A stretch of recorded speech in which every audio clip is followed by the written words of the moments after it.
강선우, 김병기, 강선우 네. 요 대화를 녹취를 틀어드리고 싶은데 네. 저희가 이게 이 법상 좀 문제가 있을 수 있어서 네. 저희가 녹취를 못 틀거든요. 네. 그래서 백 대변인님하고 저하고 이거를 가상으로 저희가 전해드려야 돼요. 아, 네. 근데 이것도 저기 못된 사람들이 따가지고 막 왜곡할 수가 있어서 조심해야 됩니다. 강선우 하실래요? 아니면 김병기 하실래요? 그냥 보겠습니다. 근데 이 강선우 이분을 따라하기가 쉽지 않은 게 말투가 사극 말투를 항상 사극 쓰세요. 말투예요? 이게 연설할 때도 사극 말투를 쓰시는데 통화할 때도 보니까 살려주세요 하실 때 딱 사극 톤으로 연기를 하시더라고요. 의원님, 저 좀 살려주세요. 뭐 이런 거 있었죠. 네. 제가 어떻게 하면 될까요? 그렇죠. 정말 그냥 아무 생각이 없었던 거죠, 정말로. 이런 얘기를 했었어요. 그러니까 이거 결국엔 강선우가 잘못한 거죠? 이게. 전체적으로 본다면은 이런 논의 자체가 잘못된 거고. 애초에 문제가 있는 거죠. 왜냐하면은 김병기 당시 의원은 네. 공천관리위원회 간사였고 네. 서울시였든가 서울시당 공천관리 또 위원이고 이 강선우 의원은 네. 그러니까 공천과 관련한 그런 역할들을 했던 분들이기 때문에 거기에 돈 문제가 들어갔기 때문에 그걸 김병기 의원이 너무 잘 알고 있었던 거예요. 네. 그래서 이런 거 대화 자체에 대해서 굉장히 지금 어려워하고 부적절했다라고 딱 자기는 딱 이게 선을 그으려고 이게 사실 이 녹취 자체를 김병기 의원이 녹취를 했다는 거예요. 녹음을. 근데 이거 어떻게 그럼 단독으로 나온 거죠? 이게 MBC 설명으로는 네. 이걸 김병기가 분명히 녹취했다. 네. 그런데 이게 제3자에게 갔다. 자기들은 제3자에게 제보를 받았다라고 MBC는 설명을 하고 있어요. 그러면 이게 김병기 원내대표가 김병기 의원이 이걸 이용해서 뭔가 강선우 의원에 대해서 이야기를 하기 위해서 미리 유출을 시켜놨던 파일인가요? 그런 건 아닐 건데 근데 왜 그런 이게 어떻게... 음모론도 지금 사실 나오고 있어요. 여가부 장관 뭐 이럴 때 흔들기용? 뭐 그것까진 모르겠는데 네. 이번 뭐 자기의 여러 가지 의혹들이 나오고 있는 상황들이기 때문에 네. 그런 상황에서 이 녹취가 그래서 나왔나? 뭐 이런 얘기도 있고 별 음모론들이 다 나오고 있어요. 근데 그거는 뭐 확인된 바가 아니고 음모론들이기 때문에 사실 이 녹취가 어떻게 입수됐고 어떻게 나왔는지 이거는 MBC만 알고 있는 거죠. 근데 저는 이게 신기한 게 김병기 원내대표 몰아내겠다고 단독 보도들이 쏟아졌는데 그랬죠. 네, 그 단독 보도를 주도한 게 MBC, 한겨레, 경향, JTBC예요. 그렇죠. 뉴스타파도. 네, 뉴스타파 이런 좌파 언론들. 그러니까 우리가 친문으로 알고 있는 정치 기득권 카르텔이 있습니다. 그 사람들이 친문 세력이라고 보시면 되는데 이 자들이 같은 정당에 있는 사람도 계파가 다를 경우에 그리고 공천권이 달려있기 때문에 그런데 영향력을 행사할 수 있는 원내대표를 몰아내기 위해서 이렇게까지 하는구나라는 생각을 했습니다. 그러니까 이게 엄청난 어떻게 보면은 공작적인 성격이 있다라고 보시는 거군요. 네, 이게 친명이 이제 공천권이라거나 지방선거에서 핵심적인 영향력을 행사하지 못하도록 정청래로 대표되는 민주당에 있는 정치 기득권들이 본인들의 언론 권력도 동원을 해서 이렇게 원내대표를 몰아내는 그림으로 저는 봤습니다. 이 김병기와 강선우 이 두 사람이 어떻게 얘기를 하고 있느냐? 김병기가 이렇게 얘기를 합니다. 어쨌건 1억 이렇게 뭐 그 돈 갖다가 받은 걸 사무국장이 보관하고 있었다는 거 아닙니까? 일반인들이 이해하긴 쉽지 않은 얘기거든요. 그랬더니 강선우 의원이 그렇죠. 정말 그냥 아무 생각이 없었던 거죠. 정말로. 김병기 의원이 그래서 이런 얘기를 합니다. 우리가 공관위원이기 때문에 이거는 어떻게 하다가 그러셨어요. 이게 그러니까 강선우 의원이 제가 어떻게 하면 될까요? 이렇게 하니까 김병기 의원이 또 돈에 대한 얘기를 들은 이상은 제가 도와드려서도 안 되지만 정말 일이 커집니다. 법적인 책임뿐만이 아니고 어쩌자고 저한테 그걸 상의하셔가지고 진짜. 그러니까 강선 의원이 의원님 저 좀 살려주세요. 이게 나왔던 거예요. 그리고 이렇게 얘기를 합니다. 강선 의원이 딱 결과가 나자마자 그렇게 하겠다 하자마자 그게 실시간으로 다 전달이 되고 김경이 어떤 보좌관한테 전화 와가지고 그렇게 얘기를 한 거예요 라고 하니까 또 이렇게 상의를 합니다. 강선우 의원이 돈을 돌려주려고 하는 그런 상황을 만약에 안 받는다고 하면요, 그랬더니 김병기 의원이 이렇게 얘기합니다. 그거는 뭐 의원님이 보셔가지고 던져놓고 나오든지 어떻든지 하셔야 되는 거지. 그거는 뭐 의원님께서 해결해야 될 문제입니다. 딱 잘라서 입장을 이렇게 자르니까 강선우 의원이 또 이렇게 얘기를 합니다. 제가 어쩌다가 이렇게 됐을까. 정말 이런 사람이 아닌데 진짜 어쩌다 이렇게 됐을까라고 강선우 의원이 막 이렇게 이런 상황들이 벌어졌었어요. 저는 이게 웃긴 게 이런 사람이 아닌 게 어디 있습니까? 그 자리에서 그러면은 단칼에 거절을 할 수도 있었겠죠. 다 받아놓고 이런 사람이 아니다? 노무현도 마찬가지잖아요. 민주당이 맨날 노무현 이야기하면서 그런 사람이 아니라고 하지만 뇌물 혐의가 다 드러났잖아요. 그래서 똑같아요. 지금 뭐 역시 그 DNA가 있어서 그런지 모르겠지만, 그리고 이번에 이게 뭔가 김병기 원내대표를 몰아내기 위해서 또 단독이 터져 나왔다라고 얘기를 할 수도 있겠지만 강선우 의원도 친명입니다. 친명계죠. 네, 여가부 장관 임명 당시에 민주당 내에 기득권 카르텔이 강선우를 어떻게 꿇어앉혔는지 다 보셨을 겁니다.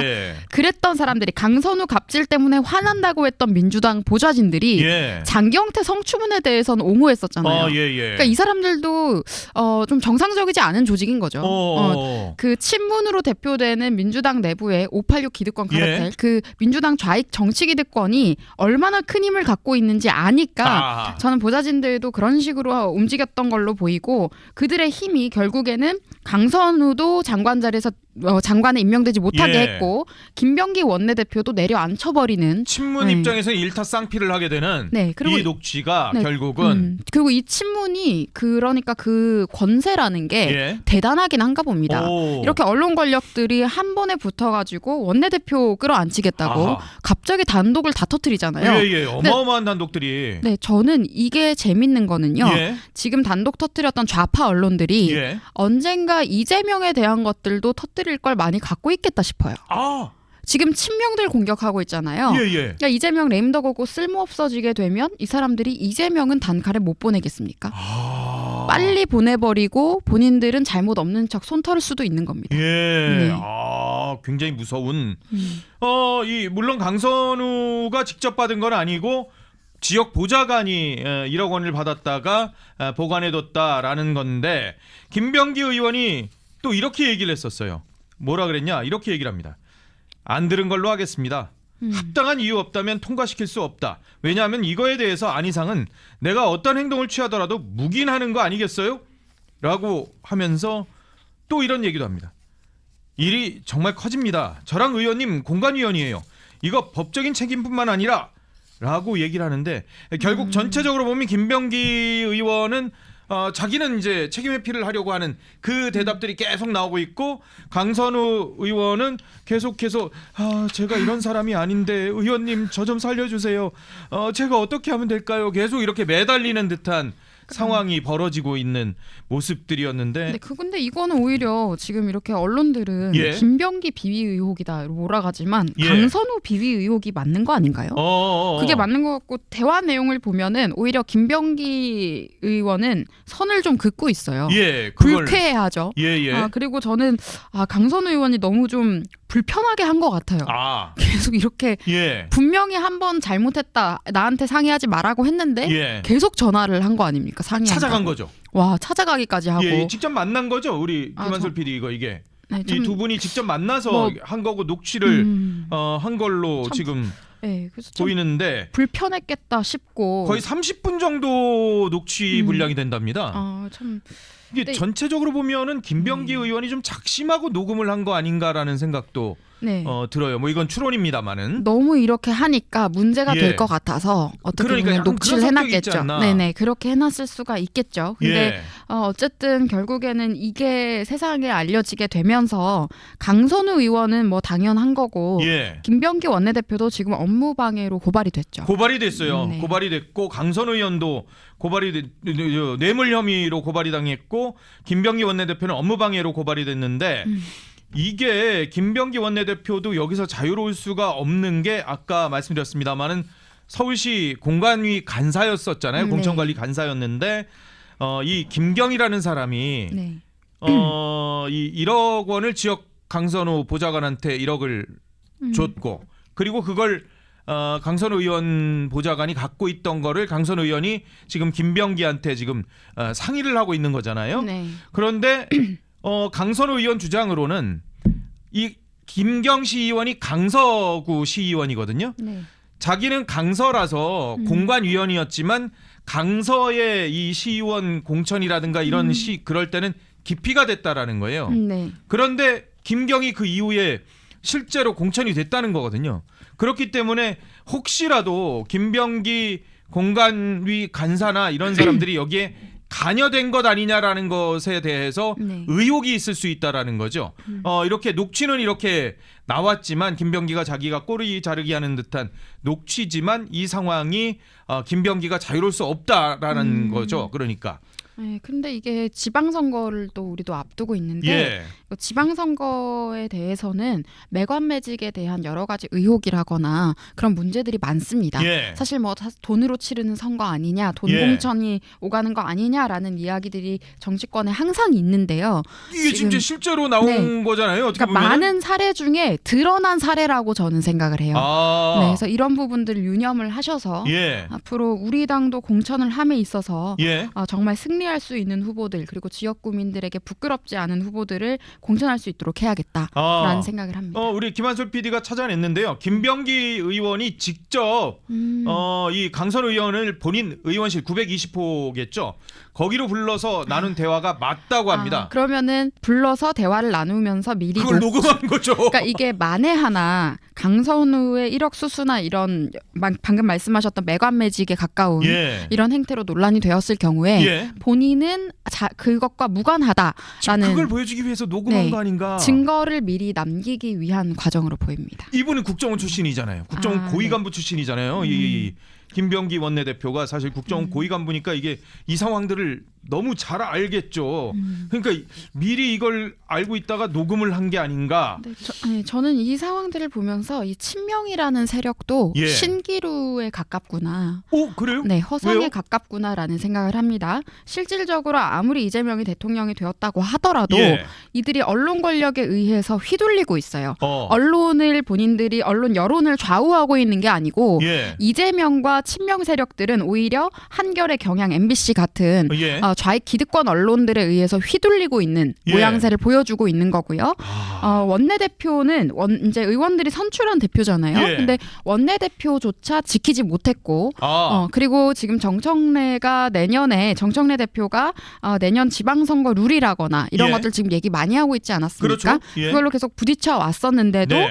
오히려 정청래에게 끌려가는 모양새. 결국에 정청래와 김병기의 대결에서 김병기가 진 건데 김병기를 이재명의 대리인으로 본다면 예. 우리가 이야기했던 뭐 명청대전이라고 했었잖아요. 예. 그리고 결국에는 친문이 또 이긴 겁니다. 친문이 이긴 거예요. 어허. 네, 그래서 이게 이재명에게는 모든 게 악재인 것 같고 예. 국민의힘 지지자분들이 우리 국민의힘 내부의 이물질들 때문에 항상 분노하시지만 예. 민주당 같은 경우에는 정말 끝까지 이 사람들은 어떠한 도의나 선이 없습니다. 예. 내부에서 계파 갈등이나 권력 다툼을 할 때 예. 그래서 지금 그런 모습들을 우리가 다 볼 수 있는 거고 말씀드렸다시피 강선우 여가부 장관 임명도 못했습니다. 예. 김병기 원내대표 당선이 됐는데도 결국에 끌어내려졌습니다. 예. 그러니까 이 모든 과정들이 친명이라는 그 권력이 얼마나 실질적 힘이 없는가를 보여준 장면인 것 같습니다. 아니 근데 지금 얘기 듣다 보니까 섬뜩한 느낌이 드는 게요. 네. 이 녹취가 언제 입수됐는지는 모르겠어요. MBC에. 그런데 이게 분명히 상존하고 있었던 거잖아요. 기존에도. 네. 근데 이게 공개가 안 되다가 갑자기 어제 저녁에 이게 MBC에서 공개가 됐는데 이게 왜 어제일까? 이게 사실 어떻게 보면 이거는 강선우, 김병기, 강선우 다 지금 연관이 문제가 되는 네. 건데 그럼 강선우 여가부 장관 문제 있을 때 그때 공개될 수도 있었고 그리고 김병기 원내대표의 각종 의혹이 시작됐을 때도 이게 공개됐으면 사실 치명적이었을 건데 그때 공개가 안 되다가 갑자기 어제 저녁에 딱 공개가 된 이유. 그러니까 이게 카드가요. 결국에는 그러니까 어제 저녁에 이게 공개가 되고 오늘 오전에 김병기 의원이 원내대표직에서 사퇴하지 않았습니까? 오늘 그리고 입장 발표를 하겠다고 예고를 해놨었죠 원래. 네. 30일에 김병기 원내대표가 입장 발표하겠다 그래서 우리는 뭐 대부분의 이 정치평론가들이나 전문가들은 김병기 그냥 사과하고 원내대표직 안 내려놓을 거야 이렇게 얘기를 했었거든요. 그러니까 이 기득권 언론이라는 게 이렇게 움직이는 겁니다. 미리 전부 다 카드를 가지고 있었던 거고요. 오호. 그리고 강선우 의원을 여가부 장관에 임명되지 못하게 하는 데에는 예. 이런 카드도 필요도 없었던 거죠. 이건 그냥 갑질로 한번 몰면 된다 정도로 판단을 했던 것 같고요. 친문 예. 세력들이. 네. 그러니까 그때 당시에 민주당 보좌진들이 터뜨린 거예요. 그것도. 예. 네.